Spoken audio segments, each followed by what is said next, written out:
London had every intention of buying passage out of Glass City.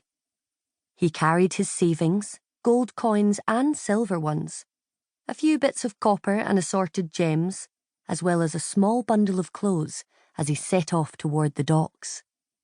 London had been there often enough that his feet could find it even if his eyes were closed. Ships meant freedom, a new start, adventure. Who wouldn't dream of setting sail? This is the day. London stepped to the edge of the dock, scanning quickly for kelpies. Getting eaten because he was careless would be a terrible start and end to his future. Seeing no water horses rising to nibble passers-by, London relaxed. Birds' cries and people's voices mixed with the sounds of water lapping against hulls. Ships of all kinds cluttered the harbour. Personal boats and tall ships mixed with barges and tugs. But when London spotted a relocation ship on the far end of the dock, not the kind of ship he was hoping to board, he shivered. People who were a burden on the Empire got shipped away, packed like fish in a barrel to work in one of the wild lands the Empire now owned. London remembered watching his mum being taken away on one of those. He liked to imagine her in a better place, teaching other kids in some foreign land, but he wasn't even sure if she'd survived the journey. He'd stayed here at the docks that long ago day, alone and hungry, until some kids found him.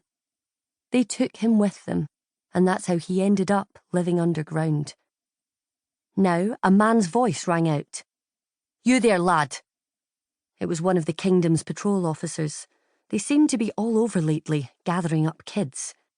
"If there's room, grab up 3 more. London hoped the soldier didn't mean him, but just in case, he ducked behind a barrel and crept along the ground using more barrels and giant crates as cover. It would be awful to get captured now. London had spent years avoiding being sent to a workhouse, a fate that was the usual choice for orphans these days. The Crown had replaced schools with workhouses, arguing that the children of good families had at-home learning, and the ones who couldn't learn at home ought to be put to work as soon as possible, since it was their future. It was nonsense. His mum had been a teacher, but there was no work for teachers once there were no more city schools. The Crown simply hadn't cared about teachers or kids for years. London thought back to that day his mother had been shoved onto the ship. "Run, love. Run and hide. Mum, go on. I'll find you. Only take what you need. I'll find you someday," she said, shoving him toward a pile of cargo and running.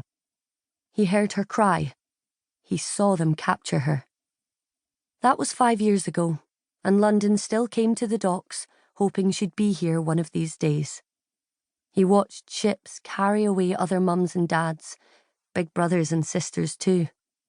He'd looked at a lot of faces and never saw any of them come back. "No one comes back," he muttered.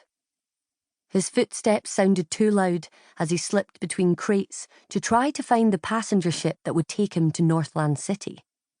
He'd been eyeing the sailing options for weeks, and finally there was one leaving today. He stopped at the bottom of the walkway and noticed a girl about his age shimmying up a tall pole, or whatever the thing that held the sails was called. This ship appeared to be a cargo vessel, though. No cabins for passengers here. "You lad," shouted a tall, bony fellow. "You one of the new ones?" What if he slipped on board this ship and saved the money he was planning to spend on a ticket?